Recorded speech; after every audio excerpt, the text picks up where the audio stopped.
ইসলাম আর পুঁজিবাদ এই দুইটার মধ্যে সম্পর্কটা আসলে কি? চলুন এই বিষয়টা নিয়েই একটু গভীরে যাওয়া যাক। আজকের আলোচনায় থাকছে বেশ কিছু ইন্টারেস্টিং পয়েন্ট। আমরা ধাপে ধাপে পুরো বিষয়টা বিশ্লেষণ করব। তো মূল প্রশ্নটা হলো, ইসলাম আর পুঁজিবাদ কি একসাথে চলতে পারে? এই সোর্স কিন্তু শুরুতেই এই প্রশ্নটা তুলেছে। একটা ট্রেন্ড দেখা যাচ্ছে যেখানে কিছু ধার্মিক ব্যক্তিত্ব প্রচলিত ব্যবস্থায় অংশগ্রহণের জন্য উৎসাহ দিচ্ছে।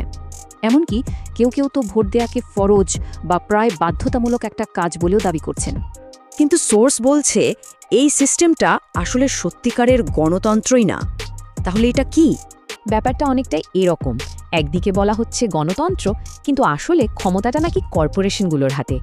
মানে সম্পত্তির মালিকানার স্বাধীনতাই এখানে সবচেয়ে বড়, বাকি সব স্বাধীনতা এর নিচে। এখন প্রশ্ন হলো, এই সিস্টেমের নৈতিক দিকটা কি, আর স্বাধীনতা বলতে ঠিক কি বোঝানো হচ্ছে? এই সোর্স অনুযায়ী এখানে স্বাধীনতা মানে হলো ভোগবাদ, মানে ঈশ্বরের আইন নয়, নিজের ইচ্ছা মতো চলাই আসল। এর ফল কি? এপস্টাইন কেসের মতো ঘটনা বা ইসলামী আইনের বিরোধী আদর্শকেও রাজনৈতিক অধিকার দেওয়া। কুরআনের একটা আয়াতে ঠিক এই ব্যাপারটাই বলা হয়েছে, নিজের প্রবৃত্তিকে উপাস্য বানিয়ে নেওয়া। এ সব কিছু মিলিয়ে সোর্স একটা বড় সতর্কবার্তা দিচ্ছে। কাকে অনুসরণ করা হচ্ছে সে ব্যাপারে সাবধান।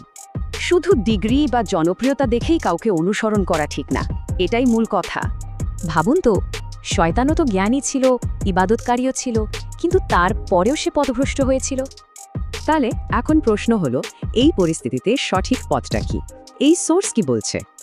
নেতা বাছার জন্য 3টা গুণের কথা বলা হয়েছে: সত্যবাদী, আন্তরিক আর রাসূল সাল্লাল্লাহু আলাইহি সাল্লামের আদর্শের অনুসারী। শেষ কথা হলো, ইসলাম নিজেই একটা পূর্ণাঙ্গ ব্যবস্থা, একে অন্য কোনো সিস্টেমের সাথে মেলানোর দরকার নেই।